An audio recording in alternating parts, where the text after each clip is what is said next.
ایک نیو مسلم تھا، یحییٰ اس کا نام تھا، اور اپنا فیملی سر نیم اپنے ساتھ وہ یحییٰ جیمز لگاتا۔ تبلیغی جماعت میں ہندوستان آنا ہوا تو ہمارے ایک بزرگ کی ان سے ملاقات ہوئی، ان کو پتہ چلا کہ کچھ ایسی جماعت آئی ہے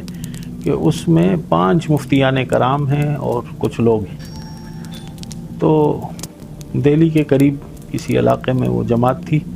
تو وہ حضرت سے ملاقات کے لیے آنا چاہ رہے تھے، لیکن حضرت نے فرمایا کہ نہیں، اتنی مبارک جماعت ہے کہ اس میں مفتیان کرام ہیں، علماء ہیں، تو میں خود آتا ہوں۔ حضرت فرما رہے تھے کہ جب میں اس جماعت سے ملنے آیا تو ایک عام آدمی جو تھا وہ صدر محفل بنا ہوا ہے، اور علماء جو ہیں وہ 2 زانوں سامنے بیٹھے ہوں۔ تو مجھے لگا کہ شاید اس عام آدمی کو تبلیغی حضرات نے شاید امیر بنا دیا ہوگا، اور یہ عموماً ہوتا بھی ہے ہمارے مراکز میں کہ غیر عالم کو امیر بنا کے علماء کو اس کا مامور بنا دیتے۔ تو انہوں نے اس کو سلام کیا کہ امیر صاحب السلام علیکم۔ تو ان علماء میں سے ایک صاحب، مفتی صاحب کھڑے ہوئے، فرمانے لگے کہ حضرت امیر میں ہوں جماعت کا۔ تو فرمایا پھر آپ اس سے اتنا التفات اور اتنا اس کی طرف توجہ انگریزیت کی بنیاد پر ہے کہ یہ انگلینڈ کا ہے اور اس سے ہم انگریزی سیکھنے کا؟ نہیں، ایسی بات نہیں ہے۔ ہم نے اس کے ساتھ جو 40 دن لگائے ہیں تو ہمیں اس بات کا اندازہ ہوا کہ صحابہ کرام کی زندگی جو ہم پڑھا کرتے تھے کتابوں میں، ہم جو زندگی کتابوں میں پڑھتے تھے تو وہ زندگی ہم نے اس کی زندگی میں دیکھی۔ تو پھر خیر یحییٰ جیمز سے بات ہوئی، تو یحییٰ جیمز نے سے پوچھا حضرت نے کہ آپ اسلام میں داخل ہوئے تو آپ کی کمیونٹی کو تو بہت شاک گزرا ہوگا، کیونکہ آپ تو کرسچینٹی کے بہت بڑے آدمی تصور کیے جاتے تھے، اور ایک پورے چرچ کے آپ بنیادی ٹرسٹیوں میں سے تھے۔ کہنے لگے جی مجھے نائب پوپ جو ہے وہ اور دنیا بھر کے کوئی 100 کے قریب پریسٹ مجھے لینے آئے تھے انگلینڈ، اور مجھے انہوں نے کہا کہ آپ کیوں مسلمان ہوئے ہیں؟ کیا ہماری مذہب میں کوئی کمی ہے؟ ہمارا نبی اللہ کا بھیجا ہوا نہیں ہے؟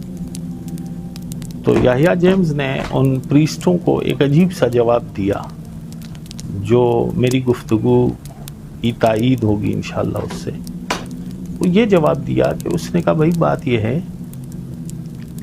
کہ میں اگر آپ سے سوال کروں کہ عیسیٰ علیہ السلام کی زندگی مجھے بیان کریں تو آپ مجھے 2-4 دنوں کے احوال دے سکتے ہیں، اس سے زیادہ کہ نہیں۔ پھر میں آپ سے سوال کروں کہ حضرت عیسیٰ علیہ السلام کے جو حواریین ہیں وہ احوال کیا بتاتے ہیں، تو وہ ہم فلاں جگہ گئے، گھر میں داخل ہوئے، حضرت عیسیٰ علیہ السلام ہم باہر رہے تو اندر انہوں نے کیا کیا، وہ احوال کوئی حواری نہیں بتا سکتا۔ اور کہنے لگے میں نے جو اسلام قبول کیا ہے تو محمد صلی اللہ علیہ وسلم کے صحابہ نے اور ان کے متبعین نے ان کی زندگی کو ایسا محفوظ کیا ہے کہ آپ پیدائش سے لے کر رسول اللہ کے دنیا سے پردہ فرمانے تک دن آپ بتائیں کہ فلاں دن حضور نے کیا کیا تھا، اور ان کے احوال میں بتاؤں گا